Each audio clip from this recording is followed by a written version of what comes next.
mano derecha, que era Josué.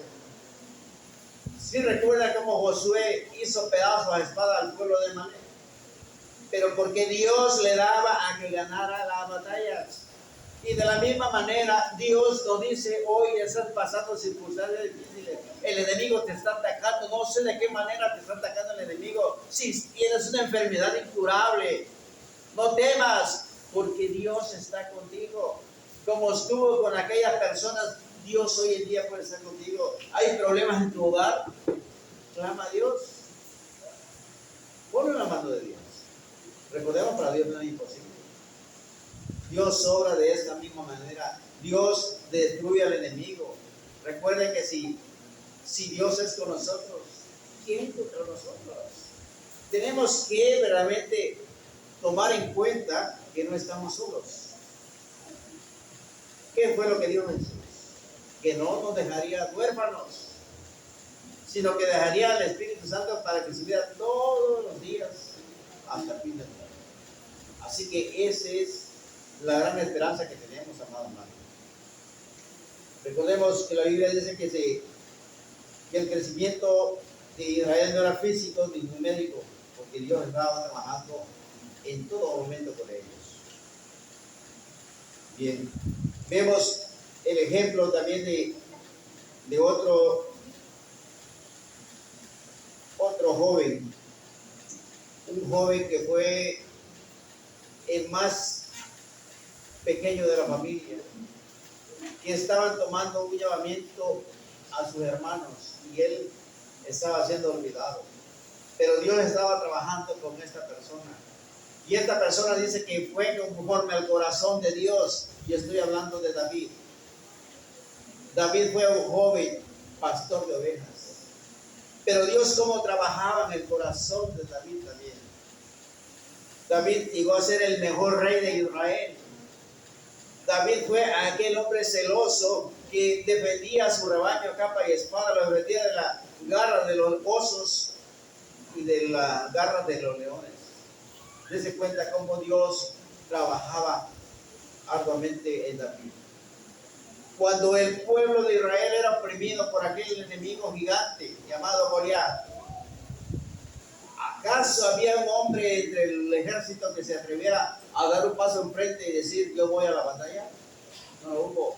Sin embargo, aquel jovencito que dependía de Dios, él sí se atrevió, porque él no caminaba por sí mismo, él caminaba porque sabía que Dios estaba con él. ¿Y qué le dijo a aquel hombre cuando lo enfrentó? Yo vengo en nombre de Jehová de los ejércitos. Y esa es la palabra maravillosa. Toda la batalla se gana en nombre de ¿quién? En nombre de Dios.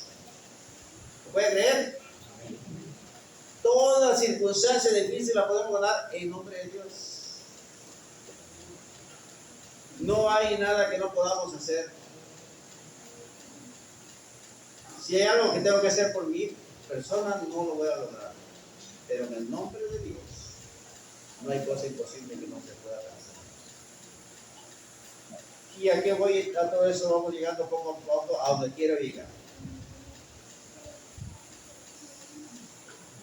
Después que muere Moisés, ¿quién tuvo la gran responsabilidad de pasar al otro lado del Jordán al pueblo de Israel? Pero dése cuenta que le dijo Dios: mi siervo Moisés ha muerto. Ahora pues, levántate y pasa a este pueblo al otro lado del Jordán, a la tierra que yo le pongo. Dése cuenta, Josué, él fue el que no dijo: Señor, pero yo no sé. Josué acató verdaderamente lo que Dios le estaba diciendo. ¿Será que era fácil la tarea para pasar al pueblo del otro lado del río? No era. Pero Josué había caminado juntamente con Moisés, y Josué había visto las obras maravillosas que Dios había hecho. Josué vio cómo Dios abrió el mar rojo para que su pueblo pasara en seco. Josué tenía esperanza que también Dios iba a detener las aguas del río Jordán para que ellos pudieran pasar para la tierra prometida. Dense cuenta cómo cuenta mucho la obediencia de alguien, cómo cuenta la atención que el líder le pone al que le sigue y el que le sigue, la obediencia. ¿Cuál es el paso principal para poder triunfar en la obra misionera? En la obediencia, la perseverancia, es lo que nos da la victoria. Durante el pueblo de Israel fue gobernado por Moisés, fue gobernado por Josué. Hubieron victorias. Josué pudo acariciar aquella maravilla victoria que Dios le dio cuando con mano poderosa destruyeron ya los muros de Jericó. Dese cuenta, hermanos. Pero también tuvo esa experiencia, cómo fue oprimido también, cómo fueron derrotados por aquel pueblo pequeñito también. ¿Cómo se llamaba aquel pueblo pequeñito? A causa del anatema que un hombre del pueblo había escondido. Este hombre se llamaba Acán. Él escondió un manto babilónico en su propia tienda. Y qué lamentable que este hombre y su familia y todas sus pertenencias pues perecieron. ¿Cómo murió él y su familia? Apedreados. Y si hoy todas nuestras consecuencias las pagáramos de la misma manera, hermanos, ¿quién lo? Pero hoy vivimos bajo la gracia divina de Jesús. Ahora, ¿quiénes pudieron entrar a la tierra prometida? Todos aquellos que habían creído en Dios. Las primeras generaciones se quedaron ¿dónde? En el desierto. Todos, o la pregunta es, ¿todos nosotros hoy creemos en la vida eterna? Buscamos cada día agradar a Dios mediante la santidad. Eso debemos buscarlo día a día. Y no tratemos de quedarnos en el desierto. Mucha gente pereció en el desierto porque con conocimiento aún que habían visto al Dios maravilloso que hacía maravillas, aún se atrevían a adorar a dioses ajenos, a criticar, y se quedaron en el desierto. Aún en el último versículo 24:15, Josué hace un llamado.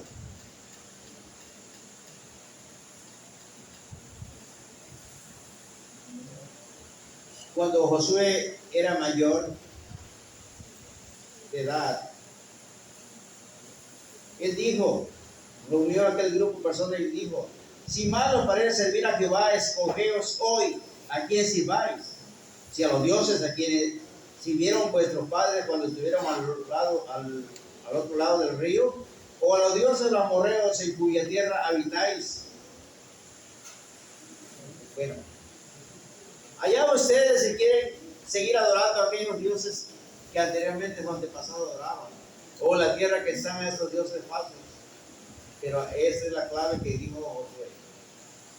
¿Qué fue lo que dijo? Pero yo y mi casa serviremos a Jehová. ¿Podemos nosotros decir eso? Amén. Si una vez hemos sido llamados para servir al Señor, es para siempre. No tenemos que perecer en el desierto. Pero después de eso, ¿qué pasa? ¿Qué sucede? Josué muere.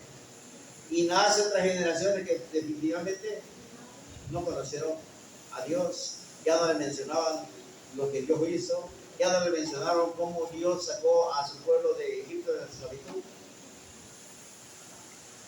Ya no les platicaron nada de las obras de Dios. Ahora nosotros que tenemos que platicar con nuestros hijos de qué manera Dios nos ha sacado de aquel mundo de pecado. Hoy tenemos que compartir con nuestra familia el Evangelio.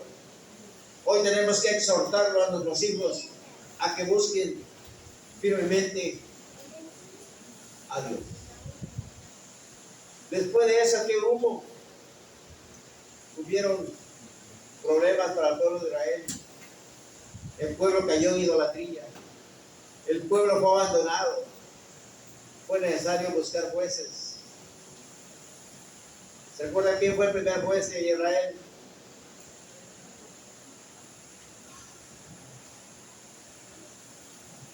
El primer juez de Israel fue Otoniel. Y aquí vemos un llamado divino de Dios, donde entramos a este capítulo. Dice que el ángel de Jehová se le apareció y le dijo: Jehová está contigo, varón esforzado y valiente. Y Gideón le respondió: ah, Señor mío, si Jehová está con nosotros, ¿por qué nos ha sobrevenido todo esto? ¿Y dónde están todas sus maravillas que nuestros padres nos han contado? ¿Se da cuenta? Muchas veces esta frase, muchas veces nosotros lo decimos: ¿dónde está el Dios al que le sirvo? ¿Por qué me está sucediendo